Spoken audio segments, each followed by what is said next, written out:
Hervé Renard et les Bleus, c'est terminé. Et le bilan n'est pas bon.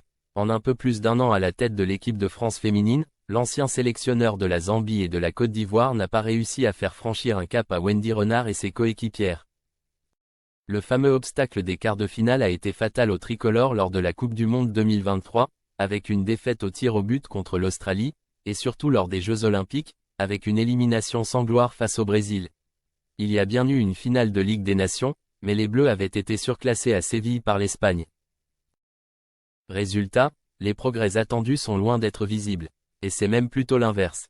Le verdict du classement FIFA est assez cinglant. Les Bleus étaient 5e dans la hiérarchie mondiale en mars 2023, au moment de l'arrivée d'Hervé Renard. Elles se sont hissées à la 2e place en juin dernier, leur meilleur classement jamais atteint. Mais après la jeu, c'est la dégringolade. La France enregistre la plus grosse baisse dans la mise à jour du classement FIFA, publiée ce vendredi, avec plus de 91 points de perdus. Les Bleus passent de la 2e à la 10e place, derrière la Corée du Nord. Leur pire classement, désormais. C'est les États-Unis, champions olympiques, qui reprennent les commandes. L'Espagne glisse au 3e rang, en se faisant dépasser également par l'Angleterre.